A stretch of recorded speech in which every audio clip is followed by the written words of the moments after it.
Hey everybody, Tyler here at the Events Cafe.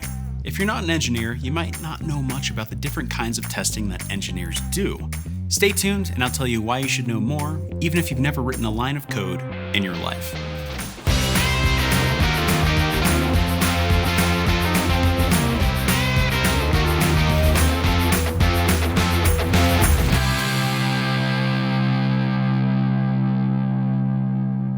It might be helpful to think of your company's engineers as a bunch of writers. I mean, they are writers. They're writing code.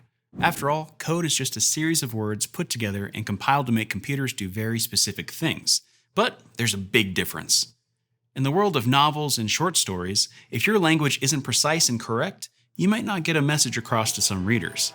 But airplanes are unlikely to fall out of the sky. But that's exactly what software engineers worry about. Their writing doesn't just describe, it also has to do. In this sense, it has to be perfect. And so, developers do something that novelists don't. They test their code, their writing, all the time, and hopefully before a customer sees it. There are two main kinds of these tests, and they have lots to do with accessibility.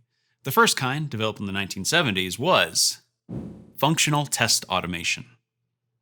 These tests use scripts to run through a website or app and act like a user who needs to complete some sort of task, usually over multiple pages or screens, like registering for an account, say. From an accessibility standpoint, you really want to know if someone using screen reader software can register for an account. Unit tests, the second kind, sprang up in the 90s, along with grunge and Air Jordans. The point of unit testing is to design and code in small pieces that have to be tested successfully prior to moving on to the next piece. And again, for accessibility, you absolutely need to know if the piece you're working on is going to be inaccessible to some set of users. Now, in the past, it simply wasn't feasible to check for accessibility for either kind of test. The few tools out there required a lot of extra work from developers, who are already pretty busy. Try telling 20,000 engineers in your organization that they need to start doing extra work on every project. Whew.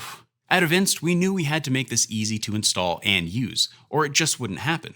So we made SDKs that install in minutes and designed them to run inside these tests that developers are already doing. That way, accessibility doesn't feel like extra work. And it has a huge payoff. In fact, if your team uses our accessibility tools for functional and unit testing, their code will be free of the most important accessibility bugs before it ever leaves a developer's desk. Now that's something to write about. See you next time, good people, right here at the Events Cafe.